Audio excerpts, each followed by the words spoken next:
Welcome to the year 3021, where humanity has completely ditched Earth for the stars. Evolution has split people into two groups, ordinary purebreds and beast humans rocking superior stats and animal traits, while the galaxy deals with massive bug invasions. And Top Commander Guju secures brilliant victories. Purebred females face a wild federal law. Marry by 20 or the system assigns you a random husband at midnight. Today is Suwon's big wedding day.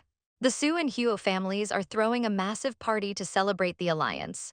But there's a huge problem. Her groom, Huo Yicheng, is totally MIA. Her AI pings with a call from him, and he casually drops that he's off saving another girl named Zaya Amin. Suwon reminds him her 20th birthday is in a few hours. Her mom is absolutely furious, cursing this Su man girl. Suwon knows this is no coincidence. See, Suwon was attacked by space pirates at 13 and frozen in cryo for 5 years. When she finally woke up, she found out her dad adopted Su Man. This new girl completely brainwashed her family, even her biological brothers. And now she's trying to steal Suwon's groom right at the finish line. Suwon is stressed. If she waits for the system's random allocation at midnight, she could end up with an absolute creep. No way she's letting that happen. She tells her mom to keep the guests busy. Her mom asks where she's going. Suwon smiles and says she's going to find a new groom. Suddenly, she spots something fluffy out of the corner of her eye. She bends down to get a closer look and finds an insanely gorgeous beast human boy with white wolf ears. He looks up and introduces himself as Aju. He wags his massive tail and Suwon is instantly ready to risk it all. But she figures he's way too young to be legally married. She tells him she's in a rush to find a husband and tries to bounce. But Aju grabs her dress like a lost puppy. She pats his head and promises to come back later. He gives her the ultimate puppy dog eyes and begs her not to go. She sighs, saying it's too bad he's not an adult or he could help her out. Aju immediately fires back that he is an adult. Suwon smirks and tells him to pull out his smart device to prove it. He whips out a totally busted light brain, but the marriage application button is glowing bright. Suwon thinks about it. She can always annul it later if he changes his mind. She looks at this gorgeous dog boy and decides he's totally worth it. Meanwhile, Yicheng's snobby mom and sister show up to cause drama. Suwon shushes Aju to keep him hidden. The sister mocks Suwon about her missing brother. But Suwon just calmly tells her mom the wedding is still on. She glares at the snobs, ready to prove them wrong. Her AI warns her that time is running out to beat the midnight deadline. She asks Aju if his family will freak out. He confidently says they wouldn't dare. With a stunning smile, she asks him to marry her. Ding, the system scans them and forwards the application. She grabs his hand to go find him some clothes. As he stands up, she realizes he is absolutely massive. She leads him to a dressing room. She hands him her ex-groom's suit, hoping it fits his huge frame. But she casually mentions he'll have to tuck that giant tail in. Suwon can't resist giving Aju's fluffy tail a quick rub. He blushes and stammers that he can tuck it in himself. She quickly apologizes for the direct touch, though she secretly thinks it feels amazing. Looking out the window, Suwon stares at the giant holographic wedding photo of her and her ex. Aju steps up beside her, noticing she's zoned out. He pouts, wondering why the main system is taking so long to approve their application. Meanwhile, over at the First Fleet base, the Federation Emperor is absolutely stressing out. His top commander and Uncle Guju has completely vanished. His officers report finding debris from Guju's aircraft in Zone 3. The Emperor orders a massive, top-secret search. If anyone finds out his uncle is in a weakened state, it's game over. The officers immediately scramble to follow his orders. The Emperor's AI tries to calm him down, but he explains his uncle is super vulnerable right now due to past health issues. Suddenly, the main system AI interrupts with a random marriage request. The Emperor snaps, telling it to just follow the standard rules. The main system AI, looking like a sassy little blob, gets totally defensive. It scans the application for Guju and Suwon, sees they meet all the legal conditions, and instantly hits approve. Back in the dressing room, Suwon and Aju are waiting on the couch. Her AI chimes in with a brand new notification. Suwon's eyes light up as she reads the screen. She excitedly tells Aju that they are officially approved. Just then, her mom opens the door, stressing that it's 11 p.m. and asking if they should just cancel the whole wedding. Suwon steps out, completely shocking her mom. She proudly announces that Aju is her new husband and tells her mom they need to rush the ceremony right now. But as they walk, Suwon notices Aju's hand is burning hot. He's sweating heavily and mumbling about wanting to let his tail out. Suwon realizes he's entering the dreaded restless phase for beast humans. Her mom points out that her brother goes through the same thing and usually needs special medication. Basically, beast humans go into heat once a year, becoming super unstable and clingy. They either need a partner to help them through it or some heavy-duty meds. Suwon quickly tells her mom to grab her brother's meds so they can use them right after the vows.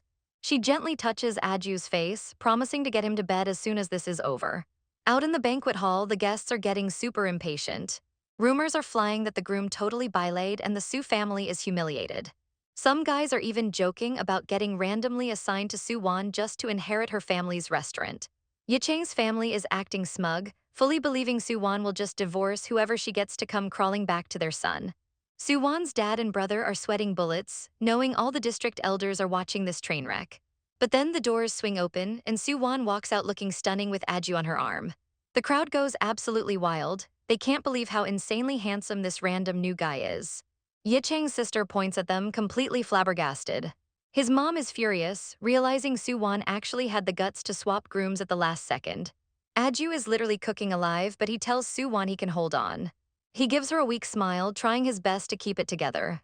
Suwon looks at the MC and tells him to speedrun this whole thing. The MC skips straight to the I do-s, sweating because no one even told him the groom's name. They seal the deal with a kiss and the crowd completely loses their minds. Back in the lounge, Aju is ripping his shirt open, fully losing control. Suwon tells her AI to hurry up with the meds. He grabs her hands, panting heavily and saying how uncomfortable he is.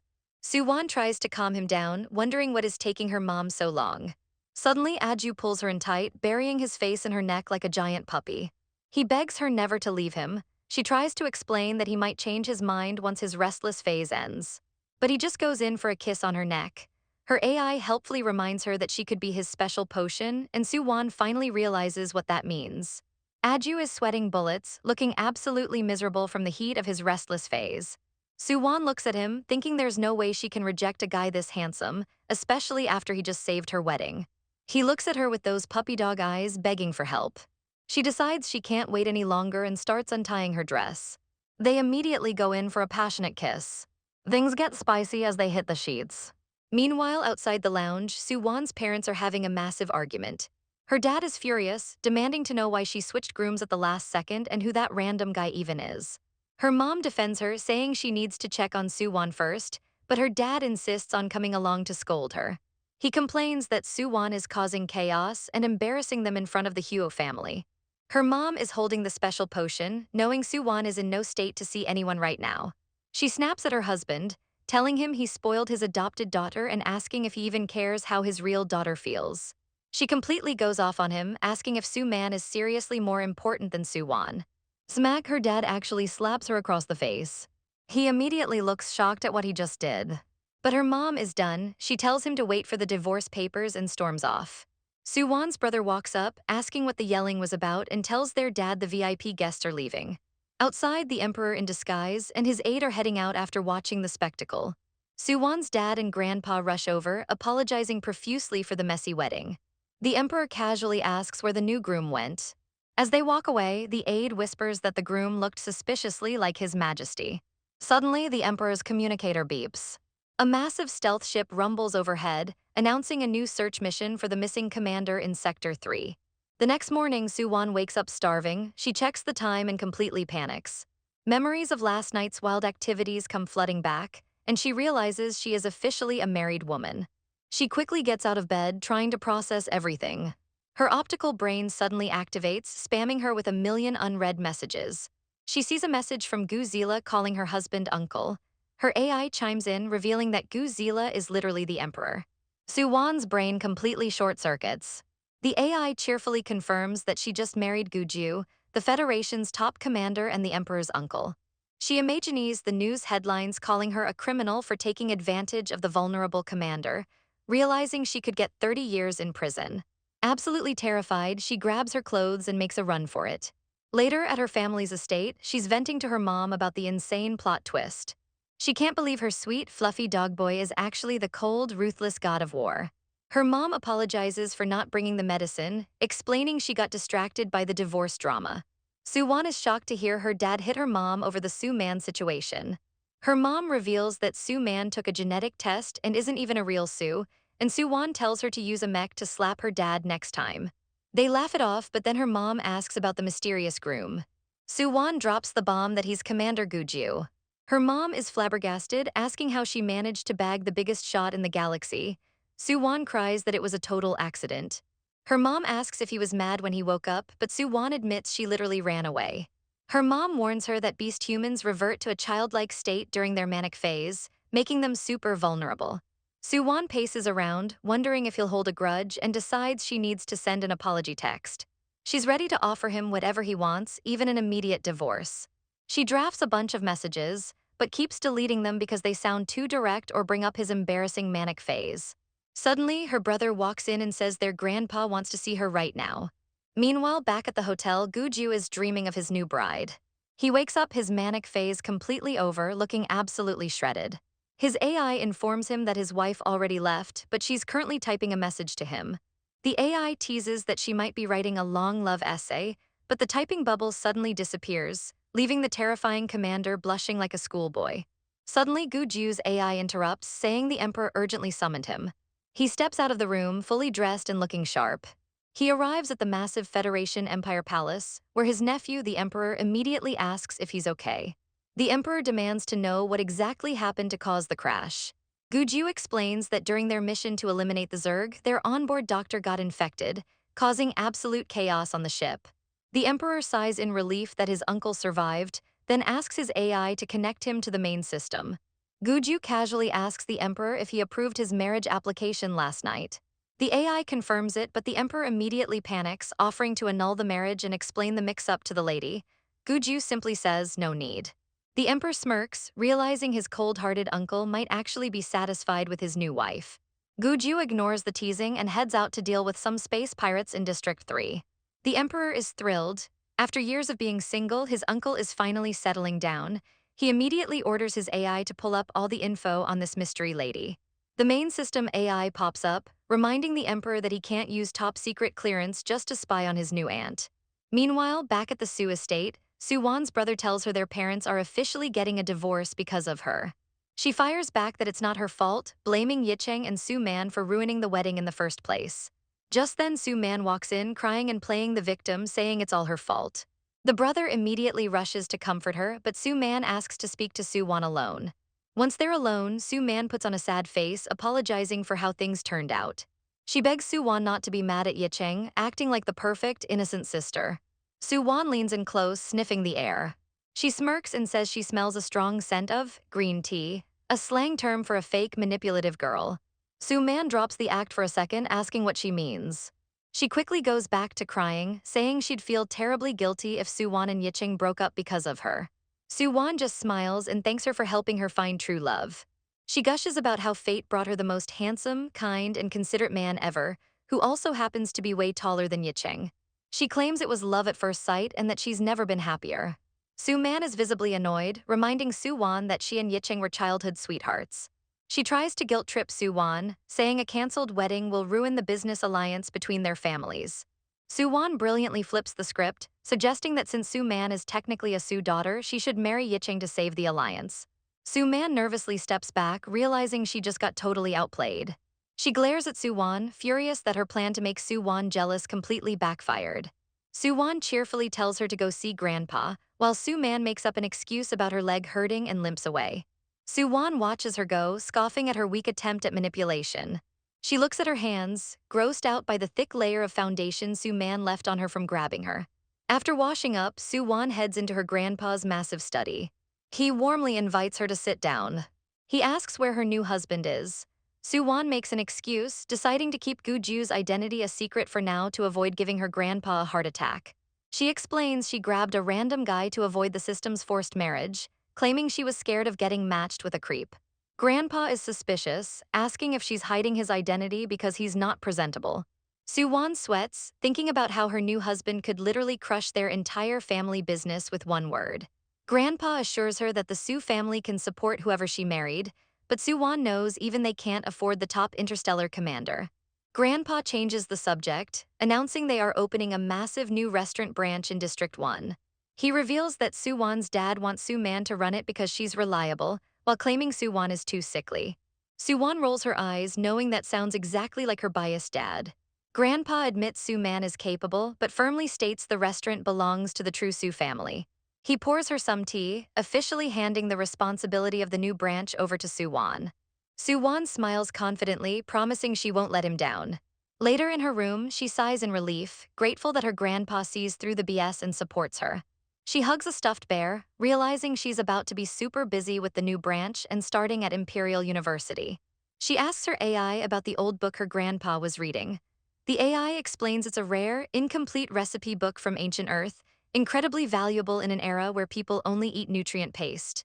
Suwon reaches out toward the stars, whispering that she really misses ancient Earth. Turns out, during her 5-year cryosleep, Suwon's mind was transported to ancient Earth, where she learned all those lost recipes from a master chef family. Suddenly, her bracelet buzzes with a call from her ex-groom, Huo Yicheng. She instantly hangs up in disgust, acting like she just saw a cockroach. But he messages her, claiming it's an emergency about her family's restaurant. Annoyed, she finally answers. He immediately demands to know why she married someone else. He actually has the audacity to tell her to divorce her last-minute helper so they can get back together. Suwon absolutely loses it. She screams at him for ditching her at the altar and making her a laughingstock. She tells him to go marry Su Man and slams the hang-up button. But the bracelet rings again. She answers and starts ripping into him, asking if he plans to shamelessly marry both of them. But there's dead silence on the other end. Suwon freezes, suddenly realizing she's not talking to her ex. It's Commander Guju. She immediately backpedals, apologizing for last night and offering a quick divorce if he's mad. Click, he hangs up on her. She completely panics and tells her AI to change his contact name back to Commander. He shoots her a text saying they need to talk in person. Suwon screams into her pillow, wondering why face-to-face meetings even exist in the space age. She frantically types back, suggesting a call or hologram would be way more convenient for a busy guy like him. She hits send and lies there, sweating bullets over his reply. Her AI tries to calm her down, pointing out that if he wants to talk, he probably isn't planning to execute her. She agrees, realizing she needs to focus on her upcoming university classes and the new restaurant branch. But since she's too wired to sleep, she decides to get some work done. She asks her AI to prep a special list of ingredients for tomorrow. The next day, her dad approaches her in the living room, looking super serious. He blames her for the wedding mess and tells her to forgive Yicheng so they don't lose the Huo family's business partnership. Suwon instantly turns on the waterworks, faking a massive crying fit. She tells her dad she only married a random guy because she realized Yicheng and Su Man are actually soulmates. She spins a wild story about how Yicheng dropping everything to save Su Man proves their undeniable true love. Her dad completely eats it up.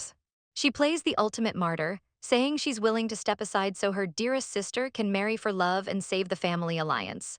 Hook, line, and sinker, her dad decides to arrange a wedding for Su Man and Yicheng instead. The second he turns around, Suwon drops the tears and smirks. Her AI totally hypes up her Oscar-worthy performance. With the family drama handled, the AI reminds her it's time for her real business. Her dad hurries off to secure the new marriage arrangement with the Huo family. Suwon casually wipes away her fake tears. She flexes her acting skills to her AI, totally proud of herself. The AI confirms her setup for the night is ready to go. She heads into a private room and locks the door tight. She's in a fully stocked kitchen. She throws on a chef's outfit and tells the AI to start the live stream. The chat absolutely explodes. Turns out Suwon is a famous anonymous streamer known as the God of Cooking, and today she's making an ancient dish, squirrel fish. She explains that since the original earth fish are extinct, she's using a local alien fish as a substitute. With crazy knife skills, she slices the fish so it flares out like a masterpiece. The chat is practically drooling on their screens. Meanwhile, miles away, Commander Guju is actually watching her stream. His AI is whining about how good the food looks, begging not to be muted so it can at least smack its digital lips. The AI insists that if the commander tasted this, he'd be blown away. Turns out, Guju has been dealing with a massive loss of appetite, and his AI had to hack the system to find this specific streamer to help him. And the craziest part, the AI just realized the famous God of Cooking is actually Guju's new wife.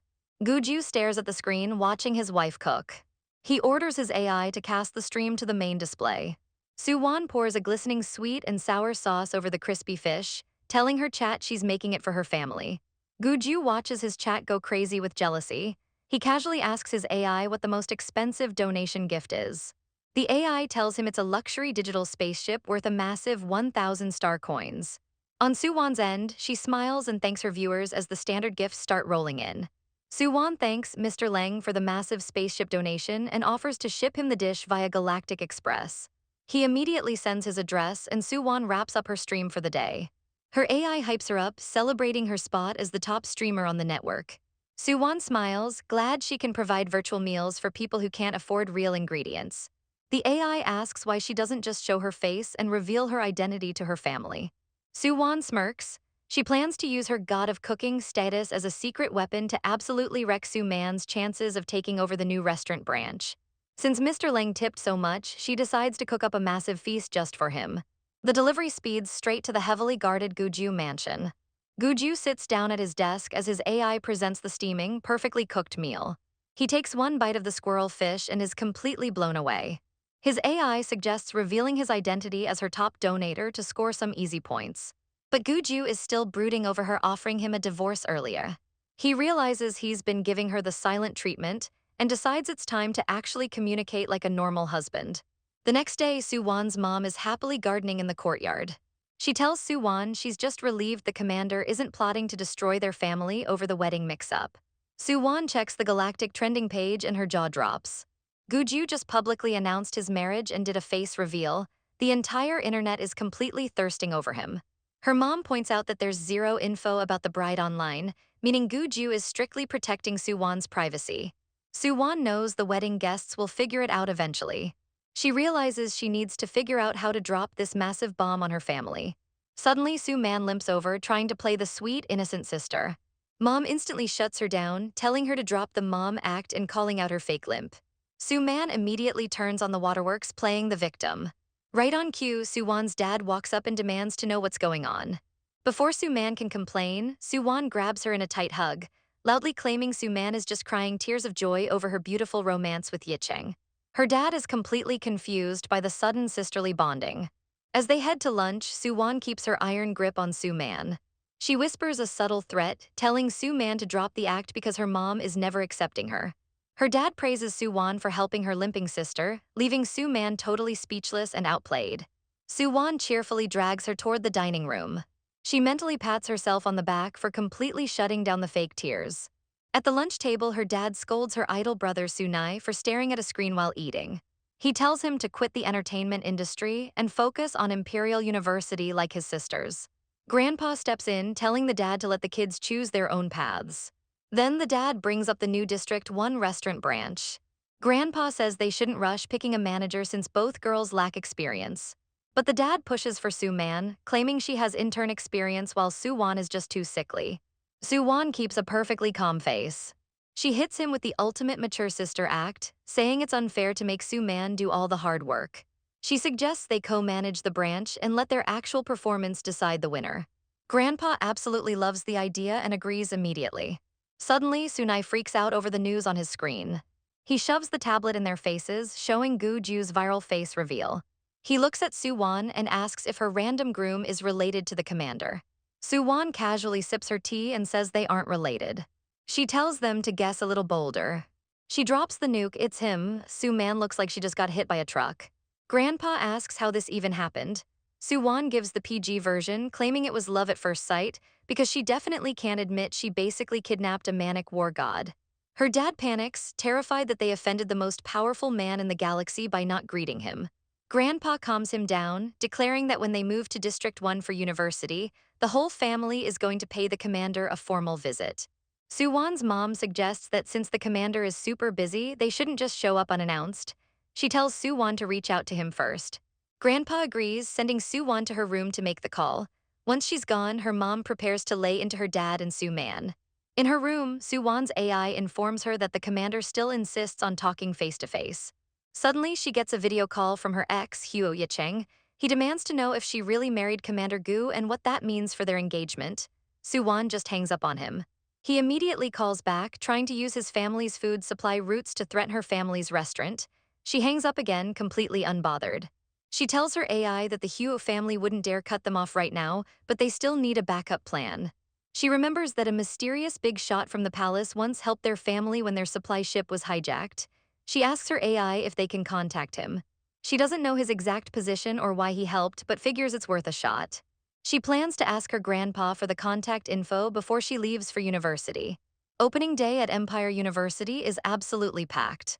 Students are swooning over Soo-yun, the handsome student council president, wondering who he's waiting for.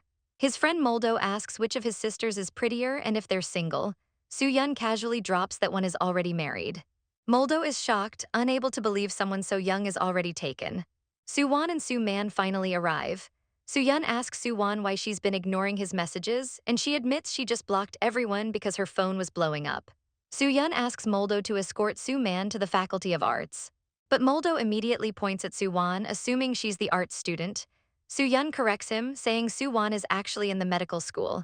Moldo looks slightly disappointed but agrees to take Soo-man. Soo-man tries to flirt, thanking him and calling him handsome. Soo-won watches them leave, thinking Soo-man's constant need for attention must be exhausting. Soo-yun then asks if she really married Commander Gu. Soo-won rolls her eyes, realizing he only cares because of the social ladder climb. She brushes him off, saying Gu-ju is too busy to meet right now. She tells her brother she can find her dorm on her own and heads out. Her AI guides her to her new 3-bedroom suite. She wonders what her new roommates will be like as she opens the door. She's immediately greeted by a stunning redhead. Soo-won introduces herself. She mentions she is from District 3. The redhead introduces herself as Regina from District 1, casually dropping that her dad is a general and her sister is the empress. Another girl, Shang-in from District 10, also introduces herself. Soo-won thinks Regina definitely has a reason to be proud, but after marrying the commander, she's totally desensitized to big titles.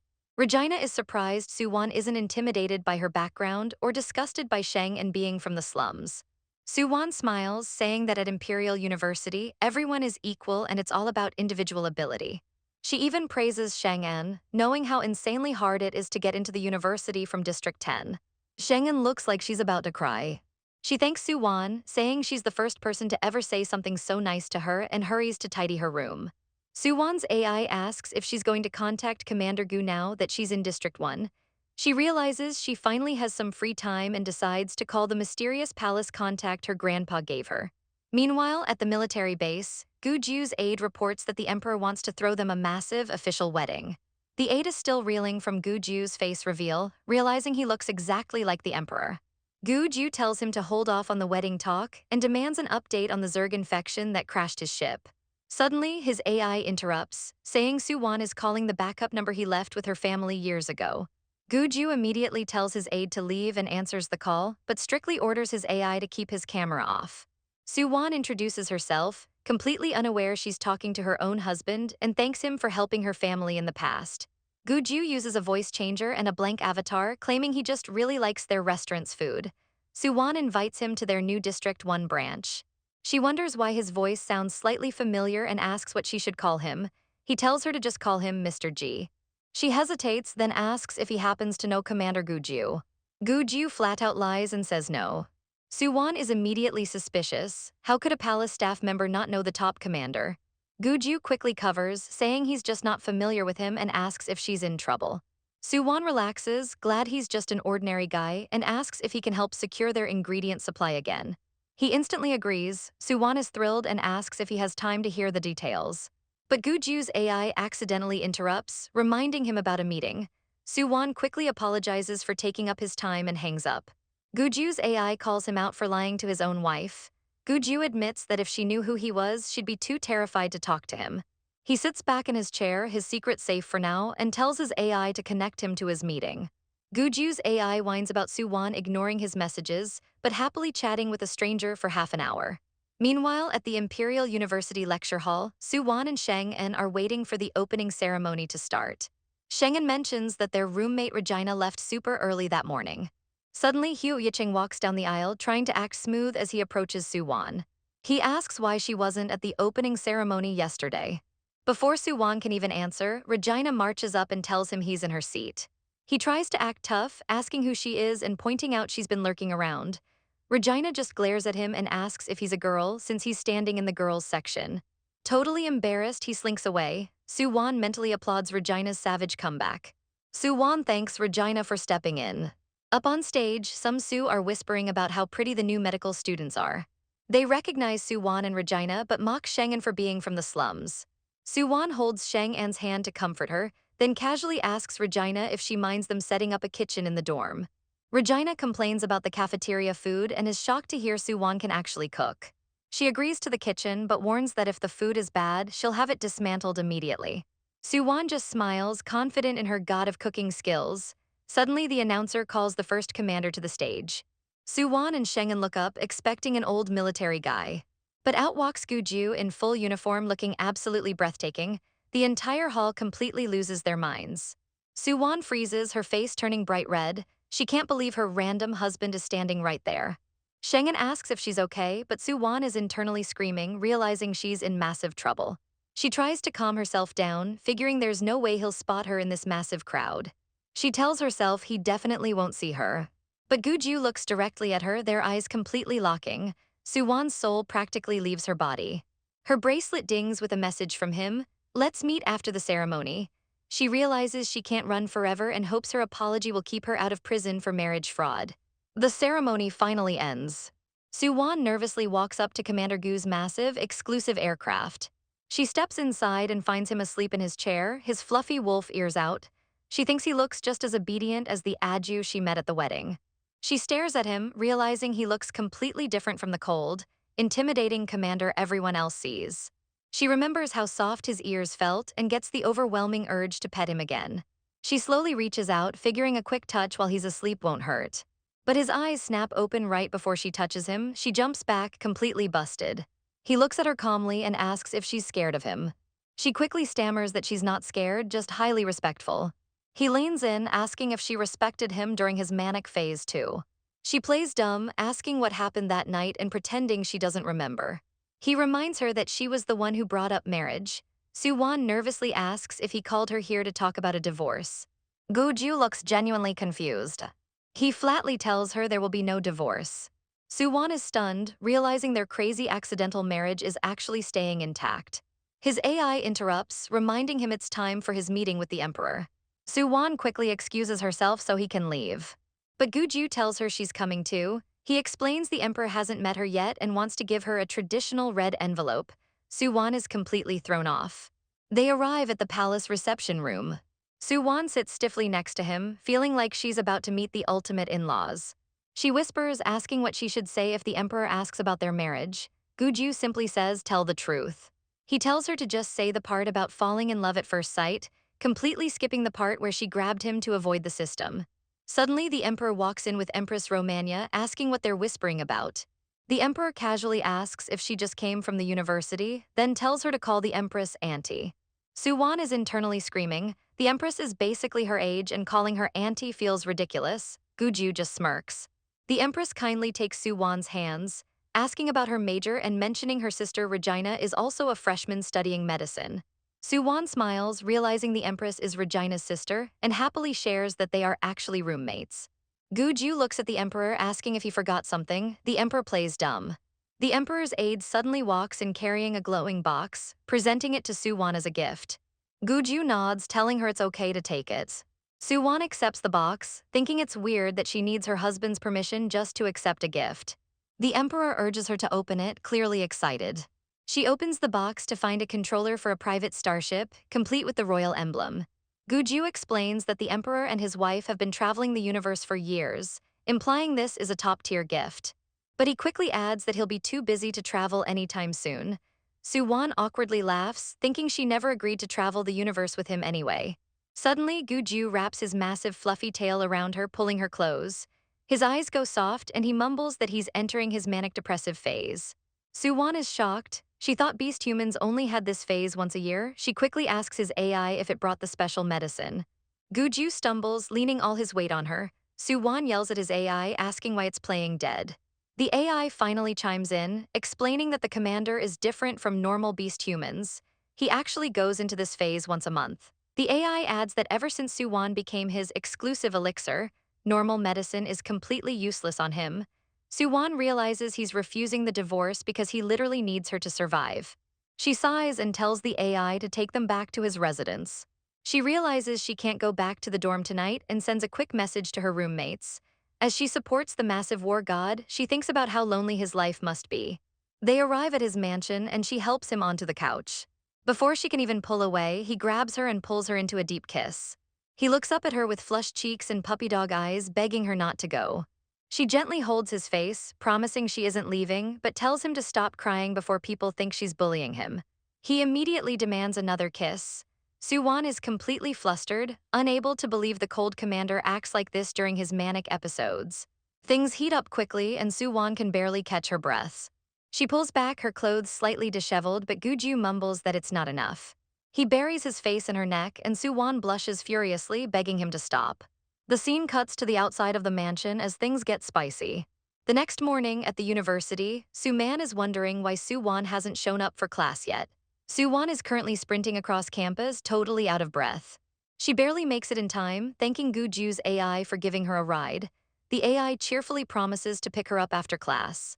Earlier that morning, Suwon had woken up in a total panic, realizing she overslept and only had 15 minutes to get to class. Guju, still half asleep and looking adorable, had told his AI to fly her there. Suwon mentally cursed him for keeping her up all night. Back in the present, Suman approaches her, acting super concerned about where she was last night. She mentions their dad wants them to go to the restaurant after school. Suwon sees right through the act. She knows Suman is just trying to start rumors about her staying out all night. Suman plays the innocent victim, claiming she genuinely cares. Suwon just gives her a fake smile and thanks her. Regina and Shengen walk up, asking if Suwon is okay. Shengen mentions that Suman came to their dorm last night acting super nosy. Suwon casually drops that Suman isn't even her biological sister, which completely changes the girl's perspective.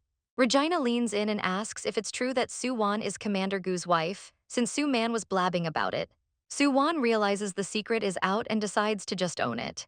She confirms it and her friends are totally shocked. When they ask how it happened, she sticks to the story, love at first sight. After classes, Regina asks if Suwon is heading back to the dorm. Suwon says she has to go to the restaurant with Suman. Regina looks confused, pointing out that Suman literally just left in a car without her. Suwon sighs, realizing she's been ditched, and says she'll just take public transport. Just then, her ex, Huo Yicheng, steps out of the shadows. He thinks this is his perfect chance to win her back. But before he can even speak, Guju's AI flies up, announcing it's here to pick up the madam. The AI glares at Yicheng, warning him to stay away from its lady, and threatens to record him. Meanwhile, at the military base, Guju is in a serious meeting about the Zerg invasion. His AI suddenly bursts onto the screen, yelling that some jerk is trying to steal his wife. Guju's eyes instantly go dark. He abruptly calls for a 5-minute break, leaving his officers completely terrified and wondering if it's about his mysterious lady. He orders his AI to connect the projection. Suwon appears on screen, surprised to see him since she knew he had a meeting. She nervously asks if it's true that he wants her to move into his mansion permanently. Guju casually confirms it, saying they're married. Suwon points out she has school, but he says he can just have his vehicle drop her off every day. She looks at him seriously, asking if he only wants her to move in because of his mood swings. She refuses to just be his exclusive remedy. Before Guju can answer, the projection suddenly glitches and cuts out, leaving Suwon confused. Guju's AI totally freaks out, asking if he seriously just faked a connection drop to avoid answering her. The AI quickly messages Suwon, blaming the disconnect on strong signal interference, and asks her to wait until his meeting is over. Suwon agrees. Later, the AI drops Suwon off at her family's restaurant. She tells it she'll wait for Guju's message before deciding when to get picked up. Inside the hotel lounge, Suwon's uncle, the head chef, is praising Suman. He says she's so smart and diligent that he wants to make her his apprentice and pass down his recipes. Suwon walks in and greets her family. She realizes Suman must have already snitched on her being late. Her dad immediately starts yelling, accusing her of messing around instead of taking the new branch seriously. Suwon smirks at Suman, calling her out for rushing here just to tattle. She then asks her dad if he really wants to know where she was last night. Her uncle tells her to just spit it out, acting like she has some dirty secret. Suwon casually drops the bomb. I went to the palace with the commander to meet the emperor and empress. Suman looks like she just swallowed a lemon. Suman immediately thinks it's impossible, wondering why the commander would actually introduce her to the royal family. Suwon ignores her, telling her grandpa how easygoing the emperor and empress were and how they even asked to taste her cooking again. Grandpa is thrilled that the emperor remembers him. He decides right then and there that Suwon should handle the opening ceremony for the new branch. Suwon then turns to Suman, asking why she's so obsessed with her husband. Meanwhile, back at the base, Guju's AI praises him for finishing his meetings. It asks if he's ready to head home. Guju asks if Suwon has returned to the mansion yet. The AI says no, explaining that she refused to be picked up unless he answered her calls. He looks confused, wondering why she doesn't want to move in. The AI sighs, explaining that Suwon thinks he only wants her around as his exclusive remedy for his manic phases. It tells the clueless commander he needs to learn how to make his wife happy. The AI suggests he ask the emperor for advice since he's been married for years. Guju stares at the screen, clearly dreading the idea of asking his nephew for relationship help. He bites the bullet and messages the emperor, pretending he's asking for a friend. The emperor instantly sees through it, laughing that his uncle is already arguing with his new wife. He gives him simple advice: buy her flowers, jewelry, or clothes. If that fails, just kiss her. Guju looks at the advice, totally unimpressed. The AI suggests he ask someone else. Meanwhile, night falls at the Su family hotel. Suwon stretches, finally finished organizing a massive stack of documents for the new branch. She tells her AI they still need to investigate District 1's resident tastes and figure out menu pricing. Suman walks in, trying to act like a helpful sister, and asks if she needs a hand with the opening ceremony prep. Suwon immediately shuts her down, telling her to stop sneaking around trying to steal information. Suman drops the fake smile. She warns Suwon that even with Grandpa's support, if she messes up the opening ceremony, no one can protect her. She arrogantly claims she's way more suited to manage the branch. She starts ranting about how she's put in years of effort while Suwon was just lying in a nutrient pod, asking how Suwon could possibly compare to her. Suwon laughs, asking if sucking up to the family counts as hard work. She then hits Suman where it hurts, asking if she's anxious because her real mother is coming back. Suman panics, demanding to know who told her that. Suwon casually brings up the fact that Su-man's mother, Du Weiwei, was their dad's first love who disappeared right before their wedding. She continues the story, revealing that when Du Weiwei finally reappeared, she was convicted by the Interstellar Court and thrown in prison. That's when their dad stepped in and adopted Su-man. Suwon smirks, pointing out that Du Weiwei is about to be released, which is exactly why Su-man is rushing to take control of the family business. Su-man glares at her, telling her to stop bringing up her mother. She challenges Suwon, saying they'll see if Commander Gu actually shows up to support her on opening day. Suwon leans on the desk, completely unbothered. She reveals she knows their dad originally wanted Su-man to marry Yicheng, but Su-man refused just to use him against Suwon. She mocks Su-man for giving up the guy she loves just to play games. Suwon smiles, saying it doesn't bother her at all. But she promises Su-man is going to feel miserable very soon. Right on cue, Huo Yicheng walks in holding a bouquet of pink roses. Suman looks absolutely terrified. Suman stammers, asking why he didn't tell her he was coming. Yicheng ignores her and immediately asks what exactly went wrong with her aircraft the day of the wedding. He looks heartbroken, telling Suman he always saw her as a sister and didn't expect her to sabotage things. He turns to Suwon, apologizing and begging her not to break their family's ties over a trivial matter. He holds out the flowers, begging Suwon for another chance, promising to treat her twice as well. He claims he truly likes her and wants to marry her, blaming the whole wedding disaster on being deceived by Su-man. Su-man looks like she's about to pass out as Yicheng completely throws her under the bus. He repeats that he only ever saw Su-man as a sister. Su-man is completely crushed, watching the guy she actually loves beg her rival for marriage. Yicheng keeps pushing Suwon, using their family's long history to guilt-trip her. He shoves the bouquet toward her, desperately asking for one more chance. He repeats that he was just confused and thought she would understand. Suwon violently smacks the flowers out of his hands. She coldly tells him the Huo family must be facing serious financial losses for him to come crawling back like this. She states clearly that the only man she needs to understand is her actual husband. Suddenly, a massive bouquet of deep red roses appears. Guju steps out from behind Yicheng, looking absolutely furious. Suwon is shocked, asking why he suddenly showed up with flowers. Guju just hands them to her, confirming they're for her. Guju's AI whispers that the pink roses Yicheng brought symbolize first love, warning the commander that this guy is still trying to steal his wife. Guju's aura turns completely murderous as Yicheng nervously stammers a greeting. Yicheng starts sweating bullets, wildly waving his hands and claiming it's all a big misunderstanding. He completely folds, lying that he actually came to see Su-man, and quickly scrambles away so he doesn't get obliterated by the commander. Su-man chases after him, desperate to salvage whatever is left of their relationship. Suwon looks at Guju, asking what brings him here so late. He casually tells her to drop the formalities since they're married. She asks if he needs anything besides delivering flowers. He looks her dead in the eye and says, "I'm here to take you home." Suwon hesitates, bringing up their earlier argument about her just being his remedy. Guju cuts her off, saying they'll talk about it at home. Suddenly, someone else walks in, shocked to see the commander there. Suwon quickly agrees to go home with Guju, figuring his manic phase is over so he won't be clingy. Grandpa steps forward, formally introducing himself and the family to the commander, apologizing for not greeting him earlier. Guju politely tells him it's fine. Grandpa invites them to stay for dinner. Suwon expects Guju to decline, but he surprisingly agrees. Grandpa is thrilled and rushes to cook a special meal. Suwon whispers, asking if he feels forced to stay. Guju leans in close, telling her that since she's his wife, they should eat with her elders. Suwon realizes he's actually a lot warmer than his reputation suggests. At dinner, Grandpa brings out his treasured traditional white wine and starts drinking heavily with Guju. Suwon tries to stop her grandpa, worried about getting the commander drunk. But Guju handles the strong wine perfectly. Suwon glares at Suman, knowing she's just putting on an act. Grandpa asks how the food is, and Guju politely says it's not bad. Suman tries to act sweet, saying it's a pity Suwon doesn't know how to cook, otherwise Guju could enjoy delicious food every day.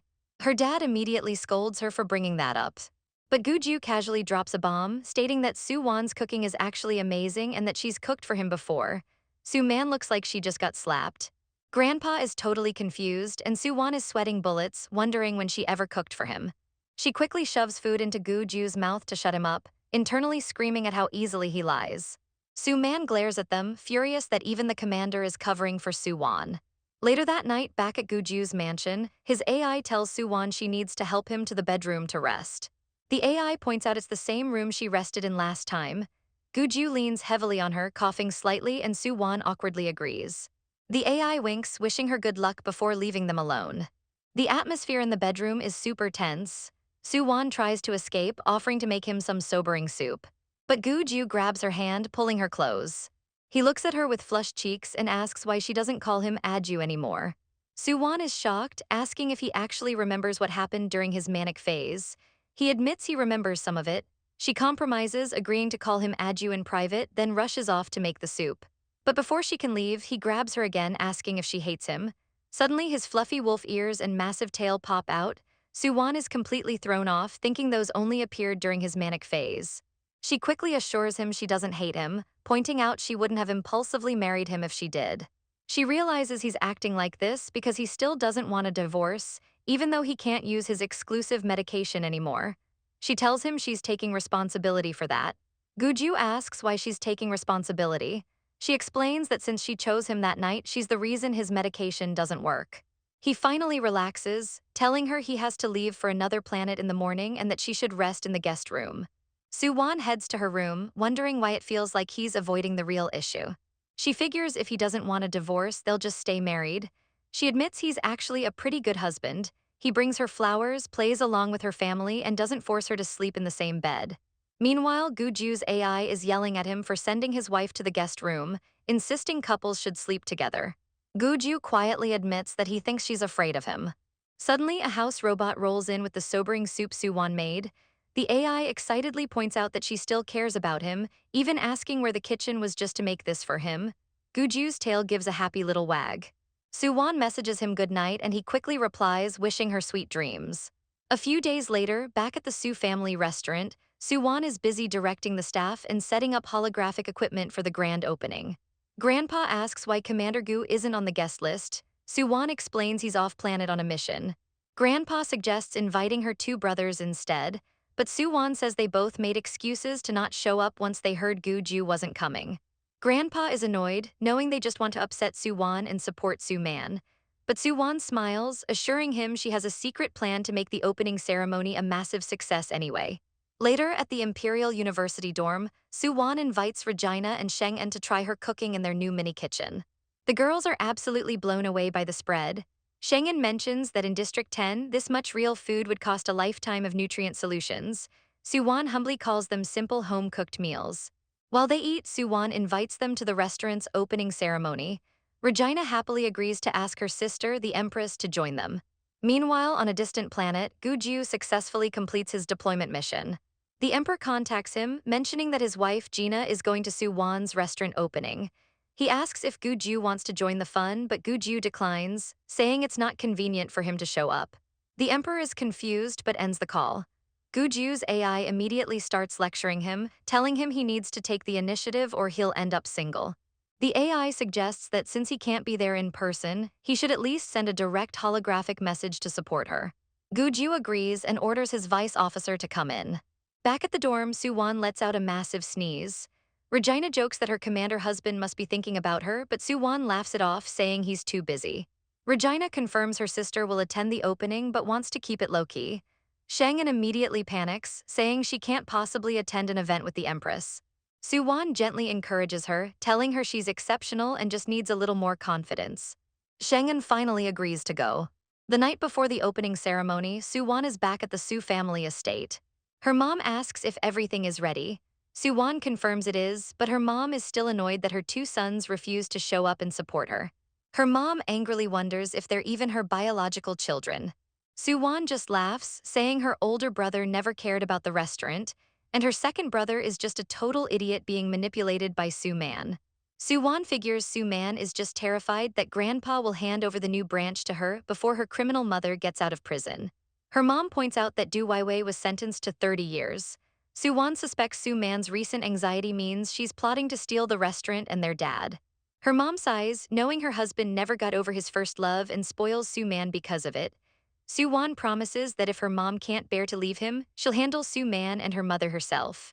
Her mom smiles, saying there's no point holding on to a man who doesn't love her. She's just waiting to see his true colors before walking away. Suwon cheers her up, reminding her there are plenty of handsome guys in the Federation. Suwon heads back to her room. Meanwhile, Guju's AI excitedly tells him that Suwon is home and currently cooking in the kitchen. The AI shows him a live feed of Suwon prepping a massive feast. Guju watches, completely mesmerized by her cooking. Suwon finishes up, looking super proud of her work. She tells her AI to delete all the kitchen footage and have the robot pack the food away while she showers. As she heads to the bathroom, she suddenly gets the creepy feeling that someone is watching her. She quickly covers up, wondering if she's just imagining things. Back at the base, Guju's AI immediately cuts the feed, panicking that Suwon almost caught them spying. Guju awkwardly clears his throat and pretends to check flight paths. The next day, at the grand opening of the Su family restaurant, Suwon greets the guests in a stunning dress. Grandpa's friends praise Suwon for being so young, beautiful, and capable. Grandpa proudly tells them she's a married university student. One of the guests mentions he was at her wedding and asks if her groom was actually Commander Gu. Grandpa laughs it off, saying the groom just doesn't like attention. Suddenly, Suwon's uncle storms over, furious. He demands to know why Suwon changed the main dish he set for the opening. Suwon calmly explains that since she's the host, she decided to take responsibility for the menu. Her uncle accuses her of disrespecting him, claiming she's too young and doesn't even know how to cook. He sneers, challenging her to see how she'll handle the opening without his main dish. Su-man watches from the stairs, smirking. She thinks Suwon is going to completely embarrass herself and lose the management rights. Meanwhile, in a private room, Regina is hyping up Suwon's cooking to her sister, the Empress. Down in the lobby, Suwon's AI announces that the guests have arrived. Suwon signals to start serving the main course. A massive holographic screen suddenly powers on in the center of the room. The screen displays Suwon in her chef outfit, her face hidden, introducing herself as the god of food. The crowd goes absolutely wild. They can't believe the Su family managed to book the most famous, mysterious chef in the entire Federation. Grandpa's friends are incredibly impressed. Grandpa himself is shocked, having no idea Suwon could pull this off. Su-man watches in pure horror, her plan completely falling apart. She can't comprehend how Suwon got the god of food. On screen, the god of food announces she's prepared dishes from the legendary Lost Manchuhan Imperial Feast of Ancient Earth. The uncle is totally flabbergasted, knowing that recipe is basically extinct. Grandpa's friends beg him for an introduction to the chef later. Grandpa awkwardly laughs, admitting he hasn't even met him yet. The god of food then announces an exclusive live auction for the dishes she just made. The guests immediately start frantically bidding on their devices. The prices skyrocket into the thousands of star coins in seconds. Suwon smiles, knowing her special equipment kept the food perfectly fresh from last night. Her AI informs her that the livestream platform wants to broadcast the event simultaneously. Suwon agrees, knowing it's perfect free marketing. A staff member rushes up, announcing that the restaurant is now fully booked for the next 3 months. Suwon mentally pats herself on the back. Her dad walks up, completely changing his tune, and tells Su-man to come sit at the main table to network. Su-man is furious but forces a smile. At the main table, Grandpa's friends continue to praise Su Wan's incredible opening ceremony. Her dad stands up, proudly introducing Su Man as the youngest daughter of the Su family. Su Man smiles sweetly, greeting the elders. But Su Wan immediately drops a nuke, loudly asking Su Man why her brother-in-law didn't come to support her. The elders immediately start whispering, shocked that Su Man would cause drama at such an important event and embarrass her grandpa. Grandpa glares at Su Man and tells her to go help her uncle in the kitchen. Su Man is humiliated but has to obey. Suddenly, a staff member runs in, panicking that a combat aircraft just landed outside. Su Wan tells Grandpa to keep eating while she goes to check. She steps outside, and Guju immediately drapes his heavy commander's coat over her shoulders. Su Wan is shocked, asking what he's doing here. He casually says he finished work and came to take a look since her restaurant opening was so lively. Guju's AI rolls its eyes, knowing he literally abandoned his duties to rush over here and support her. Guju asks if she wants him to appear as her husband to make it official. He offers to stay hidden if she doesn't want to be exposed, but Su Wan surprises him by immediately agreeing. She smiles, totally ready to show him off. She grabs his arm and they walk into the venue together, looking like the ultimate power couple. The crowd completely loses their minds. The internet instantly crashes as everyone realizes the mysterious bride of the terrifying first commander is the young, beautiful Su Wan. Su Man peeks around the corner, ready to stir up some drama. She interrupts Su Wan and Commander Guju, trying to act all innocent. She immediately drops a bomb, claiming Su Wan has a sketchy relationship with a famous chef. But Su Wan is totally out of patience. She instantly grabs Su Man by the throat like a ragdoll.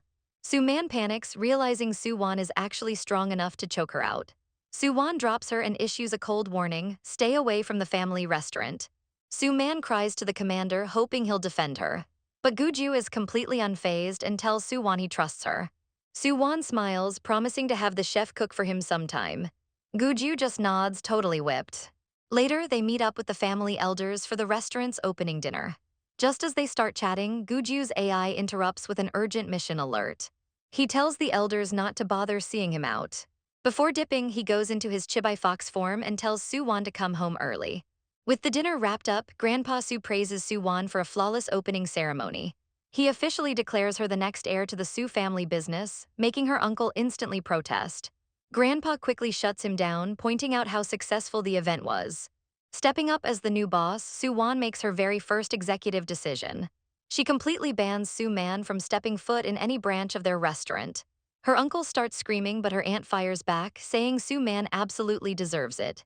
Before things get physical, Grandpa yells for everyone to stop. He surprisingly agrees with Su Wan, officially making the ban permanent. After a long day, an exhausted Su Wan takes her aircraft back home. She has a dreamy vision of Guju in his full foxboy glory. The heat gets to her as she snuggles in closer. She suddenly wakes up in bed, totally flustered. Chibai Guju casually mentions she's been knocked out for 3 hours. She realizes he carried her all the way from the ship and thanks him. Her stomach starts rumbling, so Guju offers to make some food. They sit down for a quick late-night meal. Guju serves up some snacks and they dig in. Mid-bite, Su Wan asks if he can investigate someone's criminal record. Guju instantly guesses she's asking about Du Weiwei. He casually admits he already ran a background check on her. Su Wan figures it makes sense for a top commander to screen his future wife's crazy family. He drops some heavy lore. Weiwei was working with a notorious space pirate. Su Wan asks if Su Man is the pirate's kid, but Guju says the DNA didn't match. Changing the subject, Guju reminds her about her upcoming 1-month closed military training. Su Wan starts stressing, worried her parents might get divorced while she's away. She playfully complains that Guju's wild manic phase might hit while she's gone. Getting super embarrassed, she bolts for her bedroom. Guju's little AI pops up, teasing him about his blushing wife. Alone in her room, Su Wan tries to calculate if Guju's cycle is going to line up with her absence. She decides to stop overthinking and just goes to sleep. The next morning at Imperial University, everyone is staring at her. The students are completely losing their minds over the news that she's married to the commander. Her red-haired friend fiercely defends her, screaming at the gossiping crowd. The students instantly scatter like roaches when she glares at them. Her friend complains that everyone treats her like a monster, but she's just glad to see Su Wan. A guy suddenly blocks their path, reminding them that they need to pack for the brutal military training starting this afternoon. Su Wan's friend, the glasses girl, admits she actually has half-beast blood and needs special meds to stay calm. Regina excitedly asks what kind of animal she turns into. She reveals she's a bird but can't fly yet, prompting Regina to wonder if Commander Gu turns into a giant mighty wolf. Later, a little robot greets the freshmen as they board a massive starship for a 34-hour ride to their military training base. The ship is completely stacked with dorms and high-tech training facilities. Instead of resting, the girls decide to go check out the mech combat room. They arrive just in time to see two giant virtual mechs throwing hands in the arena. While Suwon is admiring the action, someone suddenly grabs her shoulder. It's Pandora, a notorious military student and a massive fangirl of the commander, who instantly recognizes Suwon as his new wife. Regina quickly warns Suwon that Pandora is her rival and is probably super salty about the marriage. Without hesitating, Regina aggressively accepts a mech duel on Suwon's behalf. Suwon sweats bullets, quietly reminding Regina that they're medical students who don't even take mech classes. Pandora glares down at them, ready to absolutely crush her idol's wife. Regina stands her ground, acting totally confident in Suwon's skills. But Suwon is still internally panicking about how to pilot a giant robot. She begs Regina to calm down since she has zero actual combat experience. Pandora mocks Suwon for never even playing virtual mechs online, basically calling her unworthy of the commander. Suwon ignores the hate and calmly accepts the match, asking for just 10 minutes to learn the controls while the staff suddenly gets called away for a VIP arrival. Down at the entrance, Commander Gu rolls up looking like an absolute boss. The directors are sweating, wondering why the first commander is crashing a basic university field trip. Guju's AI immediately informs him that Suwon is hanging out in the mech combat room. When the staff mentions the students are organizing their own battles, his eyes instantly narrow. Going into full protective husband mode, he orders them to lead the way to the arena. Meanwhile, Suwon sits in the gaming pod and realizes the mech controls are exactly like the ancient Earth video games she used to play. Up in the stands, Suman suddenly appears just to loudly gossip about how weak and sickly Suwon is. Regina isn't having any of it and instantly grabs Suman by the collar, ready to throw her over the railing. Down in the arena, the match starts. Pandora aggressively charges, but Suwon easily jukes every single attack. Suman tries to call Suwon a coward, but the other students notice her dodges are terrifyingly precise. Pandora gets frustrated and goes all in for a heavy strike. But Suwon literally vanishes from her screen. The crowd goes wild as Suwon reappears in her blind spot with insane speed. Ding! The system announces Suwon's victory after she pulls off a flawless bait and counterattack. Suwon steps out looking completely unbothered while Regina cheers like a maniac. Suman tries to cope by saying it was just dumb luck, but a green-haired guy shuts her down, praising Suwon's perfectly calculated moves. Suwon rejoins her friends, humbly claiming she just got lucky. The military students in the crowd are totally mind-blown by her secret skills. Regina immediately introduces herself to the green-haired guy Alex. He introduces his friend Lin Yu, who turns out to be the top student from the Cultural Academy. Suddenly, a furious Pandora demands a rematch to save her pride, but Suwon just waves her off and casually walks away. Suman tries to stir the pot, whispering that Suwon is just acting arrogant because of her powerful husband. She tries to cozy up to Pandora, hyping her up to beat Suwon next time. But Pandora just glares at her like she's actual trash and tells her to mind her own business. As they leave, Regina praises Suwon, while the glasses girl notes that a bunch of guys are suddenly asking for Suwon's contact info. Before they can process that, a massive shadow suddenly falls over them. It's Guju. The girls freeze in absolute terror. Suwon casually asks if he's eaten, completely oblivious to his freezing cold aura. Guju quickly makes up an excuse about handling files and subtly glares at the staff to get rid of the third wheels. The staff instantly drags Regina and the others away, leaving Suwon feeling completely betrayed. Now alone, Guju pulls her in tight and demands to know why she's been ignoring his texts. Suwon realizes she missed his messages because she was busy wrecking people in the arena, and quickly tells her AI to reject all her new friend requests to appease her jealous husband. Suwon excitedly tells Guju how she analyzed Pandora's attack patterns to secure the win. Guju watches her act like a cute little cat and is totally melting on the inside. He admits he saw the match, but his AI suddenly mentions the swarm of guys trying to get her number. Suwon realizes he knew about the fight all along and calls him out for acting clueless. She starts teasing him, realizing the mighty commander is actually just jealous. Changing the subject, Guju praises her mech skills, though Suwon admits her physical stats are too low for real combat. He completely brushes that off and promises to take her for a ride in his own personal mech next time. They head into his private lounge where Guju drops a massive update. He reveals exactly why Du Weiwei got out of prison so fast. Turns out she snitched on a notorious space pirate for a reduced sentence and is currently laying low in the 3rd district. Soo-won immediately panics and calls her mom to warn her. Her mom is already in tears, revealing that her trash dad secretly set Waiwei up in a private villa. When confronted, the dad refused to divorce, greedily wanting to keep both his wife and his old flame. Completely done with his nonsense, her mom filed for a forced divorce through the main galactic system. Soo-won fully supports her, jokingly promising to find her a much hotter military guy to replace him. Guju casually steps out of the room so they can have some privacy. Her mom explains she's going on a relaxing 2-month space vacation to clear her head. They finally say goodnight so Soo-won can rest before her brutal training camp.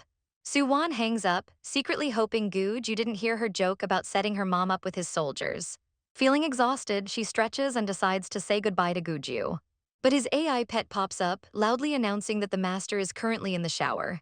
The little robot starts giving a live play-by-play of him washing his chest, making Soo-won blush like crazy.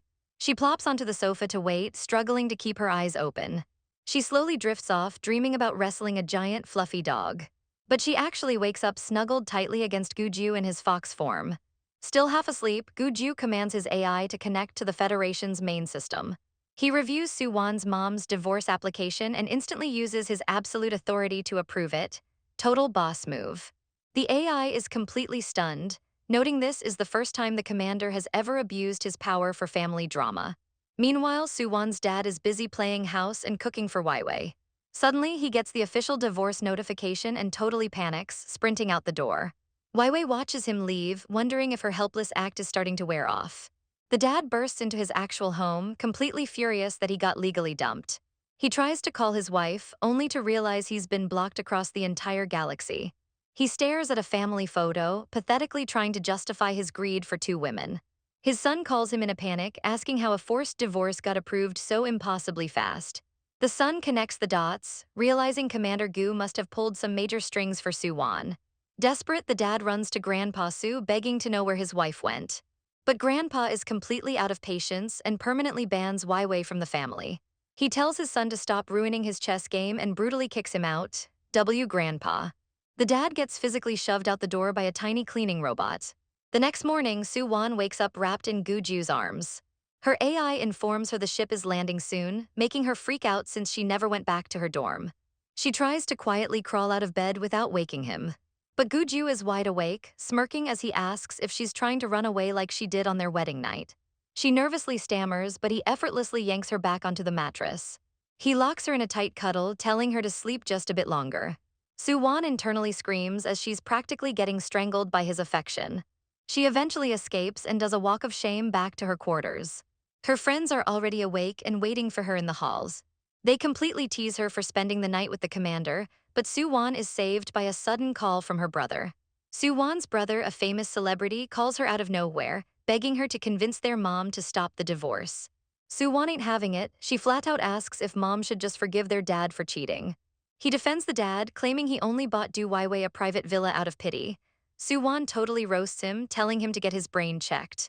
He starts yelling, but suddenly a woman's hand covers his mouth from behind. The red-haired woman calmly introduces herself as Cecilia, his manager. Soo-won tells Cecilia to keep her brother in check before hanging up, as the starship finally arrives at the military base. Cecilia gives the brother a harsh reality check, asking how he'd feel if his girlfriend visited another guy's house every single day. He sighs, realizing that would actually suck. Cecilia tells him to mind his own business and points out that his tie is a complete mess right before his stage show. He fails miserably at fixing it, so Cecilia pulls him in clothes and ties it for him, making him blush like crazy. Meanwhile, Soo-won and the recruits touch down at the massive, high-tech training facility. In their dorm, Regina warns everyone not to sleep too deeply because the instructors love doing midnight ambush drills. The glasses girl notices Soo-won is already knocked out cold, wondering why she's been so exhausted lately. At 2 a.m., the dreaded whistle blows. The base AI orders everyone to the square in 5 minutes. They rush outside into the freezing night. The drill instructor announces a brutal 5-hour weighted run through the forest. Regina complains as the literal days of suffering begin. The recruits start trudging through the dark, dense woods. The instructor screams at them to pick up the pace, adding that anyone who finishes past 150th place gets extra penalties. After an hour of running uphill, the girls are completely gassed, and Soo-won starts looking scary pale.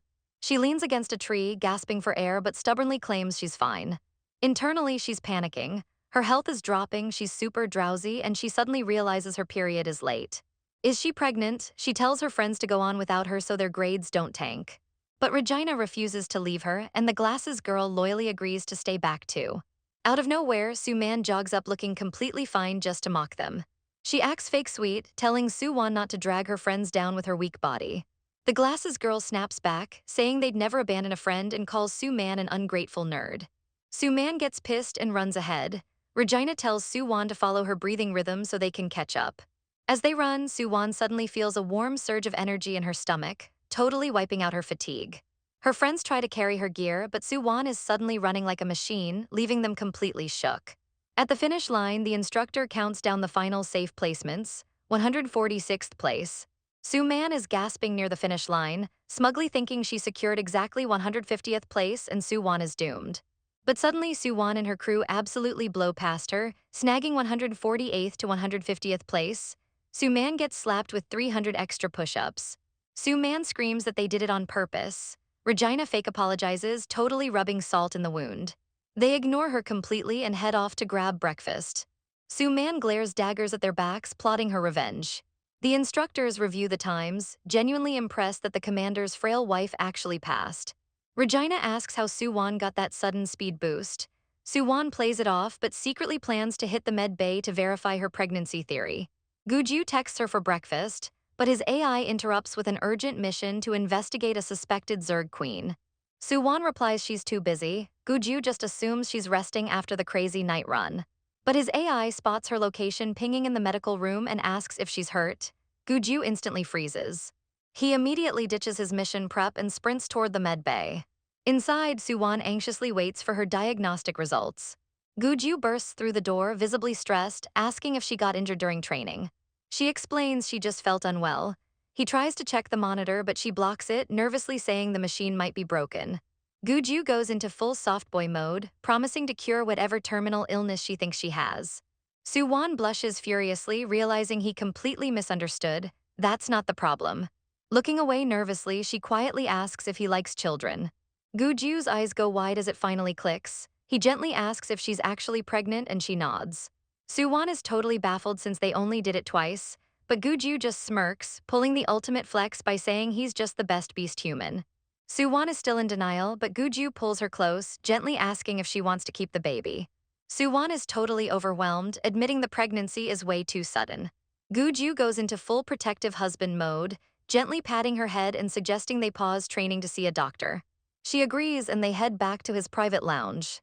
Guju commands his AI to wipe the medical logs and instantly summons the base general and the head doctor. The top brass rush in looking super stressed. Dr. Aoyang and General Adolf formally introduce themselves to the commander's wife. The doctor delivers the good news. Both mom and baby are perfectly healthy.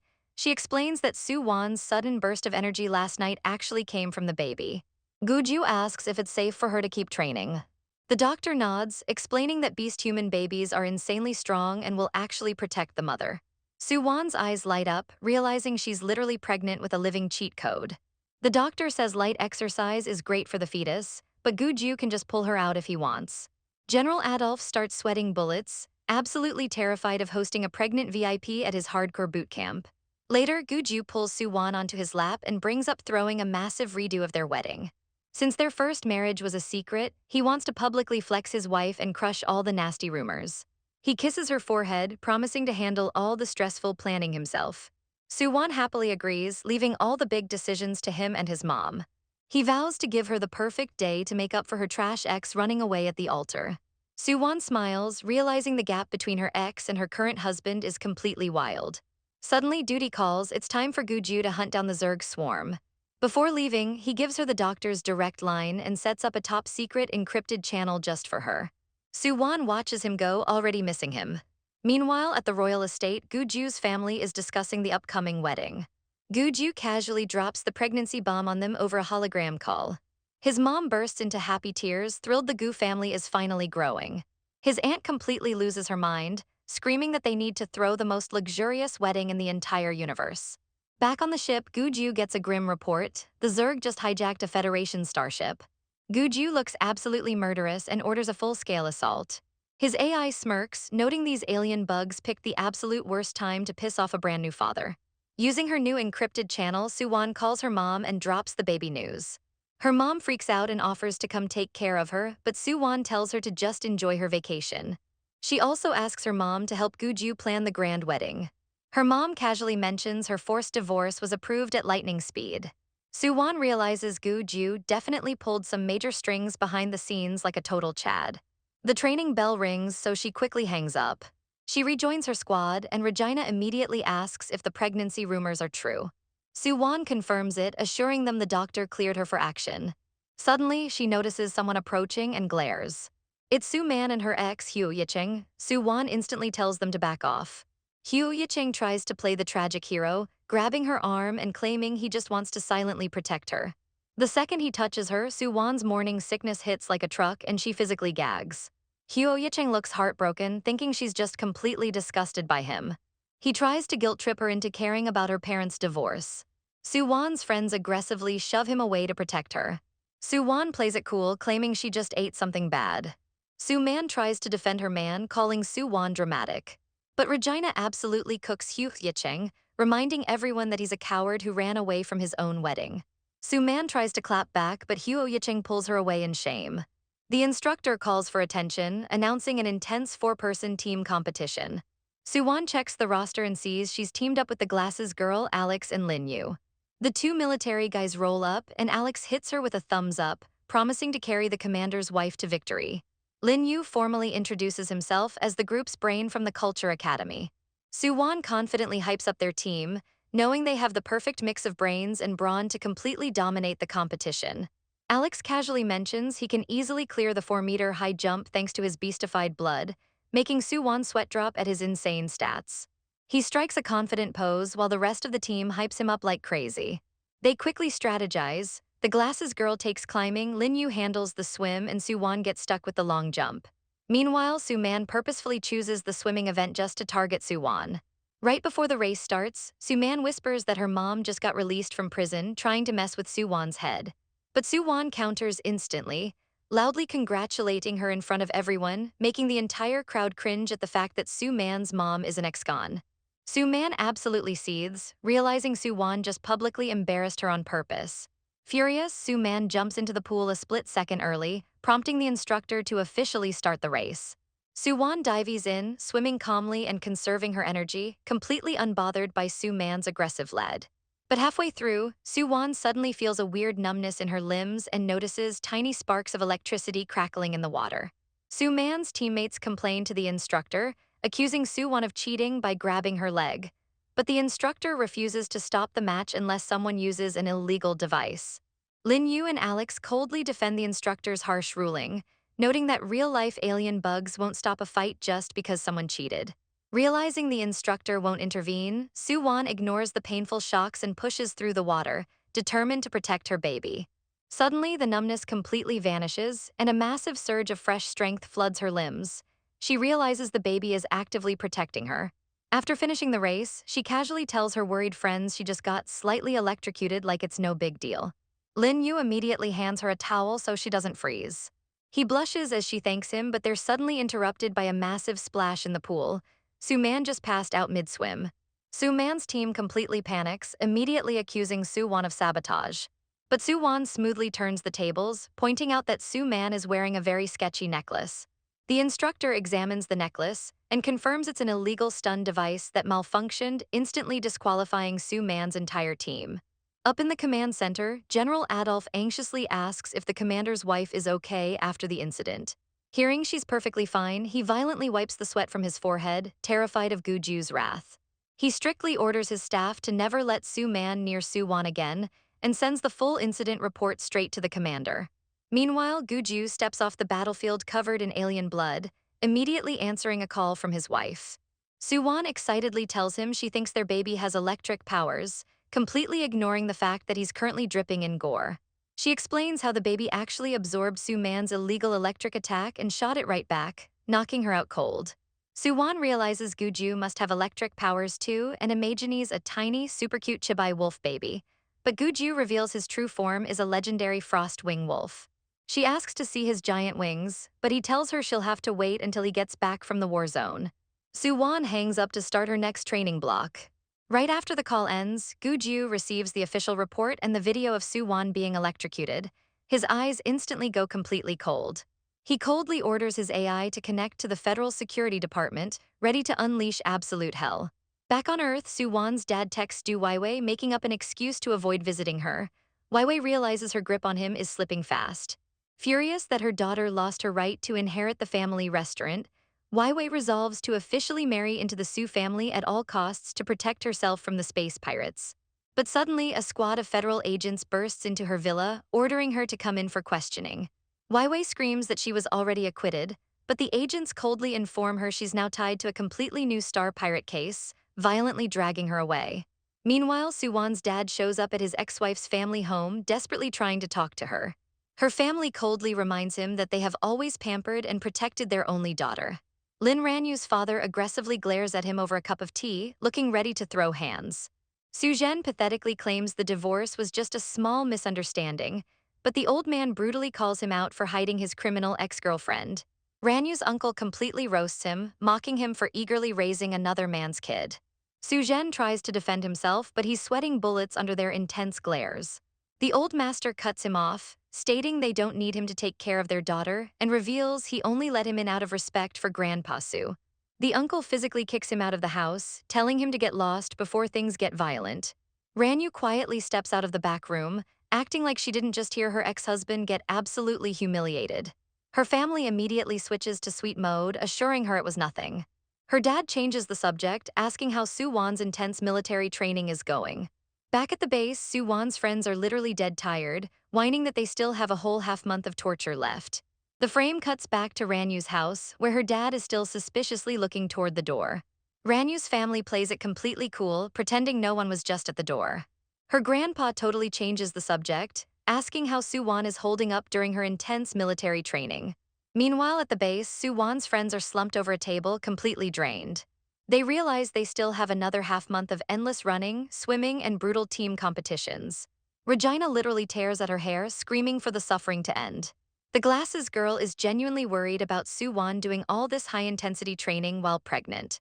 But Soo-won cheerfully flexes her arm, claiming her physical strength is actually going up. Regina gets hyped, predicting that with this much energy, the baby is definitely going to be an absolute powerhouse. Regina proudly declares that she'll be the baby's personal bodyguard no matter what. Soo-won just smiles warmly, completely touched by her chaotic friends. Since they finally have a free afternoon, Regina begs Soo-won to cook them a massive meal to make up for the terrible cafeteria food. Soo-won totally agrees and suggests they hit up Commander Gu's private kitchen since it's fully stocked. The girls nervously ask if it's really okay to just crash the commander's personal lounge. Soo-won assures them she already got permission. To make it a real party, they decide to invite Alex and Lin Yu too. But right as they enter, they bump straight into Director Murray looking incredibly serious. He asks what they're doing, and Soo-won smoothly explains their cooking plans.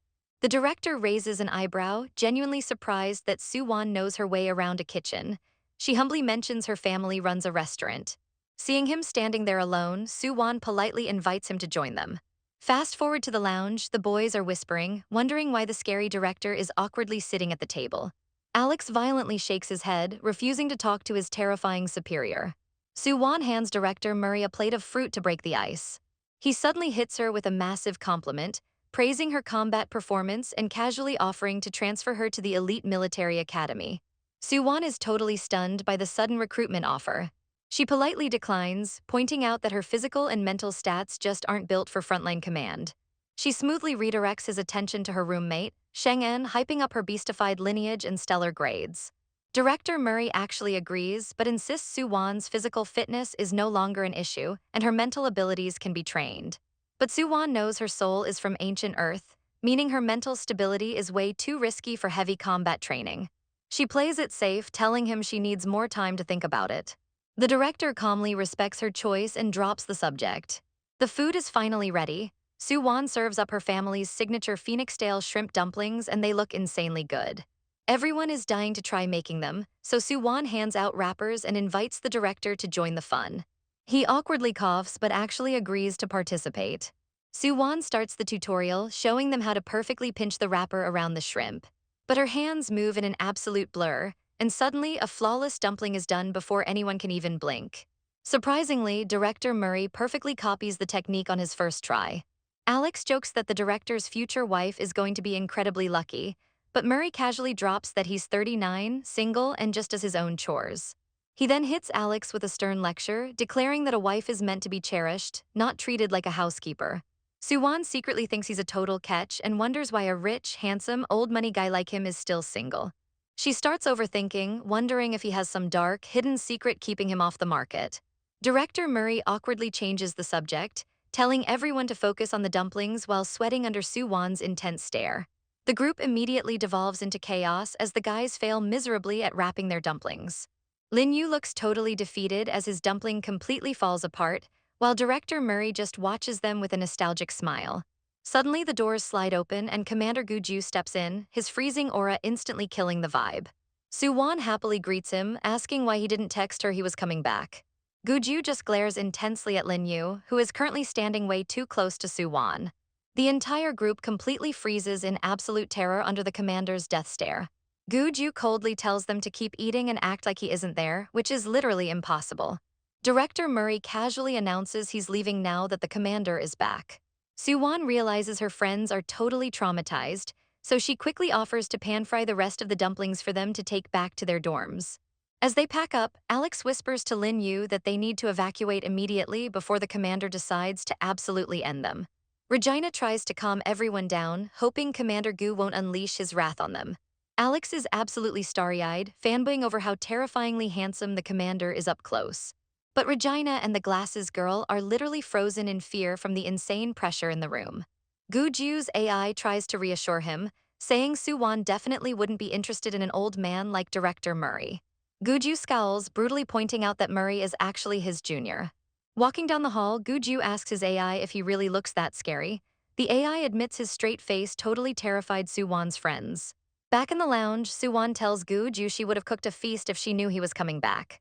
She nervously asks if she made him mad by bringing her friends to his private space. Guju softens instantly, saying she can use the room whenever, he just didn't expect a crowd. Soo-won explains that they just ran into director Murray by coincidence and invited him along. She innocently mentions that director Murray is actually super chill and wonders if he has a lot of girls chasing him. Guju just sits there completely silent, a dark aura building around him. Soo-won realizes he's suddenly looking pale and asks if he's sick. She checks his condition, worried that the war zone took a toll on him. Guju plays it off, so she tells him to go take a hot bath and rest. Later that night, the girls are whispering in their dorm, wondering if Guju actually yelled at Soo-won. Soo-won ignores them and hops on a video call with her mom, casually asking what she thinks of director Murray. Her mom blushes, agreeing that he's super handsome. Soo-won proudly notes he's a massive upgrade from her trash dad. After hanging up, Soo-won realizes Guju has been in the bath for way too long. His AI warns her that his rut might have started early. In the tub, Guju is full-on sulking, angrily mumbling about how everyone else seems to easily get Soo-won's attention while she ignores his needs. The AI frantically tries to calm him down, reminding him that her roommate is literally just a girl. Guju shrinks into the water like a sad puppy, totally consumed by jealousy over director Murray. Hearing Soo-won approach, he instantly stands up, aggressively declaring she's not allowed to find anyone else. The AI screams and covers its non-existent eyes as the door opens. Guju pulls her into his lap, whining that they are the best match in the universe. He fully unleashes his possessive side, kissing her deeply while his fluffy ears twitch. Soo-won tries to push him away, reminding him she's exhausted, but his heavy breathing says otherwise. Guju refuses to let go, absolutely lost in his manic rut phase. The next morning, Soo-won shows up to combat training looking completely drained and furious, cursing Guju for keeping her up all night. Her friends jump back, terrified by her sudden dark aura. During sparring, she accidentally hits her partner way too hard. He complains, and she coldly replies that he just looks like her awful ex-boyfriend. The guy protests that he's way hotter than Hyo Ye-cheng, so Soo-won mercilessly prepares to hit him again. She completely flattens him, leaving her friends to wonder what on earth Guju did to make her this mad. Later, an announcement echoes through the base. Soo-man has been officially punished and permanently marked for her cheating stunt. General Adolf also reports that director Murray has taken over strict supervision of all training. Down in the cafeteria, the head chef proudly brings a fresh batch of Soo-won's dumplings for the VIPs. The chef casually mentions he'll keep them warm since Director Murray is busy. Director Murray starts sweating intensely, knowing Gu-ju is going to literally vaporize him if he thinks Soo-won is cooking for him. The chef accidentally makes it worse, loudly praising Soo-won's amazing cooking skills while Murray mentally prepares his will. Gu-ju abruptly adjourns the meeting and glares down at Murray, demanding to know why his wife sent him food. General Adolf sees the delicious dumplings and tries to snatch one to break the tension. But Murray snatches the plate away, joking that he won't share. Gu-ju retreats to his private lounge, staring at the cold, untouched dinner he ordered for Soo-won. His AI nervously reports that she definitely isn't coming back tonight, leaving him completely sulking. Back at the girls' dormitory, her friends ask if she's heading to the commander's room to sleep, but Soo-won firmly says no. She's still incredibly annoyed that Gu-ju acted so reckless during his rut. She angrily buries herself in her blankets, completely ignoring his apology texts. On day 2 of the silent treatment, her friends notice she's still refusing to leave the dorm. By day 3, Regina starts getting genuinely worried, wondering if the commander did something truly unforgivable to piss her off this bad. Gu-ju stands in his command ship, constantly checking his completely empty inbox. His AI brutally reminds him that he basically acted like a feral animal during his rut, so of course Soo-won is ignoring him. Gu-ju sighs, admitting his memories of that night are completely blurry. The AI suggests asking the Emperor for marriage advice since his own wife is currently ghosting him. Gu-ju actually calls his uncle, desperate to know how he dealt with a pregnant, angry wife.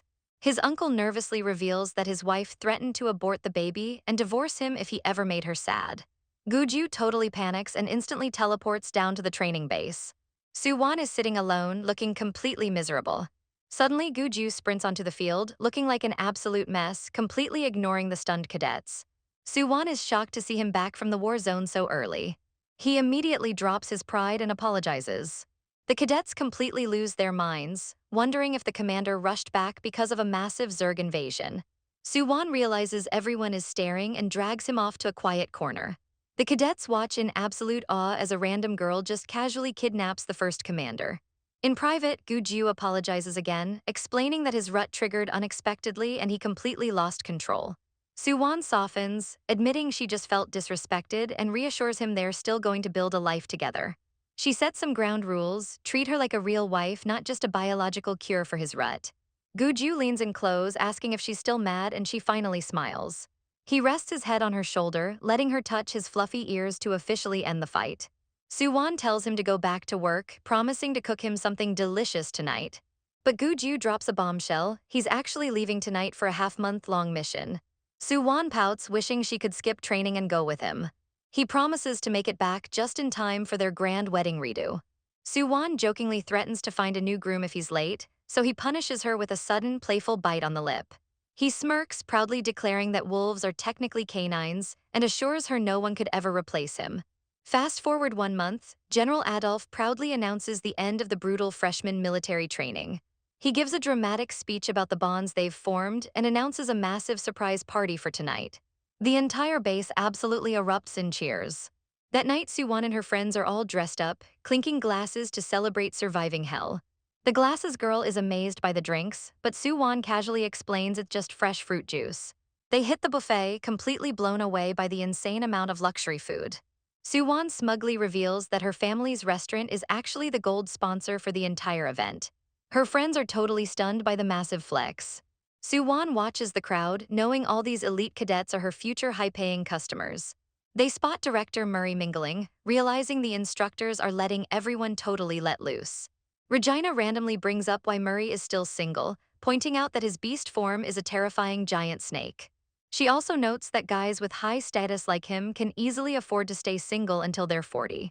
The girls suddenly realize Commander Gu is also technically 40, but his powerful beast lineage means he'll live for centuries. Soo-won mentally crosses Murray off her list of potential stepdads for her mom, deciding a giant snake is way too creepy. Suddenly, Soo-man loudly crashes the party, awkwardly trying to hype up the Soo family food to some random rich girls. The girls politely humor her, not realizing she's completely faking her status. One of the girls introduces herself as the daughter of a top security official and asks Soo-man to pass her regards to Commander Gu.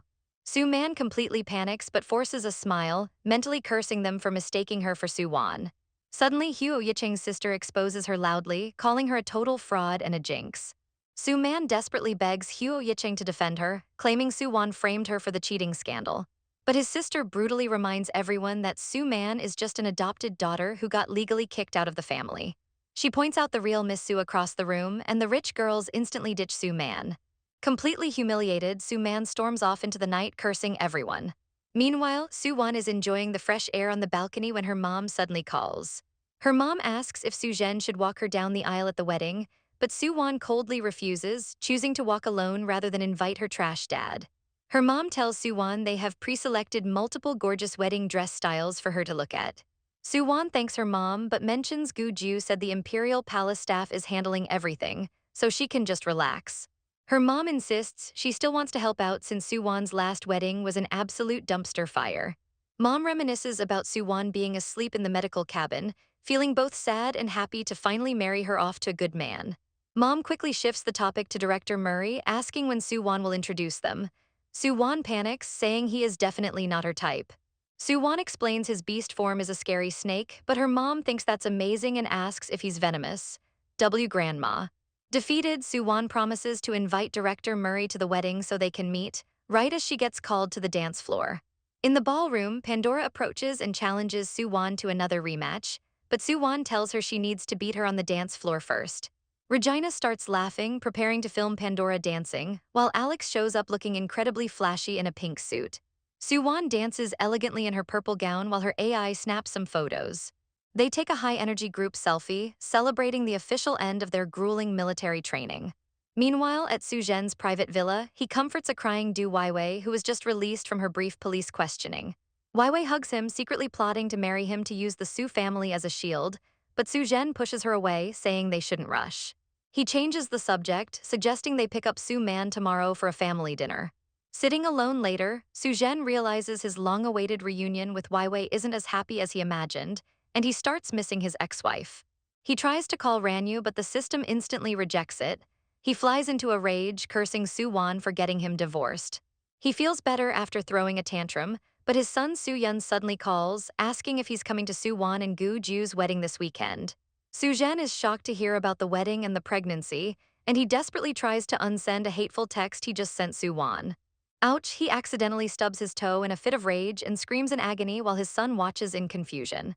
Back at the training base, Su Wan is waiting outside for her ride. Suddenly, her dad hobbles up on a crutch, accompanied by Du Weiwei and Su Man, who immediately starts whining that Su Wan is bullying her.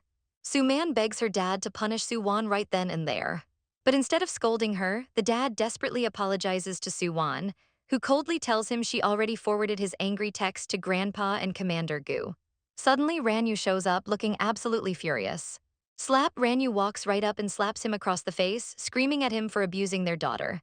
The dad is completely stunned, holding his swollen cheek in disbelief. Ranyu hits him again, reminding him of his past wedding sins and telling him to stay the hell away from them forever. She grabs Su Wan's suitcase, telling her not to waste her breath on these losers. Left behind, the dad gets a holographic call from Grandpa Su, who officially cuts him out of the family will. His world is completely crumbling.